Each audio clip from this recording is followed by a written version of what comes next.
En 1925, j'avais couru ma première course et je l'ai couru sous un faux nom parce que j'avais pas le droit, on n'avait pas le droit, que j'avais pas 15 ans. Alors, mais j'ai couru sous un faux nom.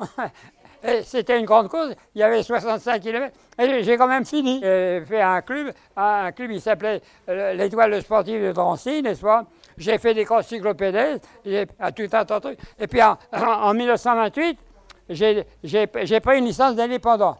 Dans ce temps-là, avec les indépendants, on pouvait courir avec les professionnels. Le sport cycliste, c'était le roi.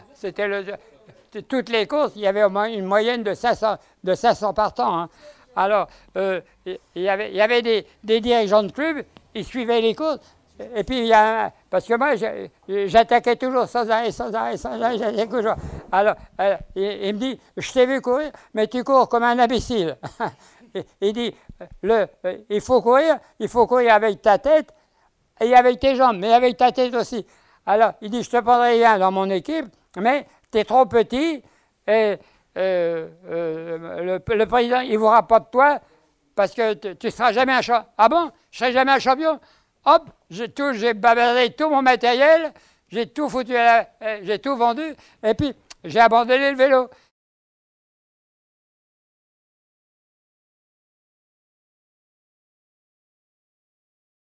Je reviens en France en 1960, n'est-ce pas?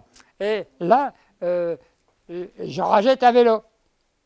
Et là, depuis là, j'ai fait du vélo depuis 1970.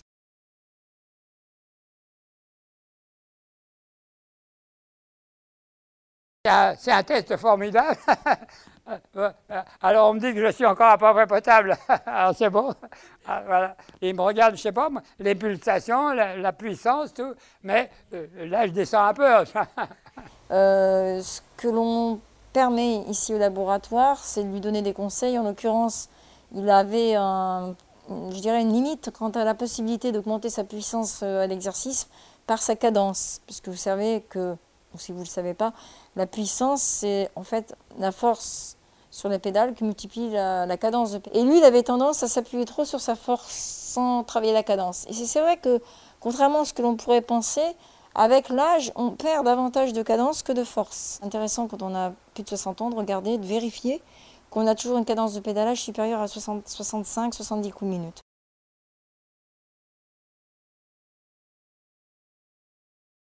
S'améliorer? Oh, ça veut dire s'améliorer. Mais je vais continuer toujours à faire du vélo, n'est-ce pas? Mais modérément, n'est-ce pas? Je fais seulement une centaine de kilomètres par semaine et je vais essayer de tenir le coup jusqu'à 105 ans.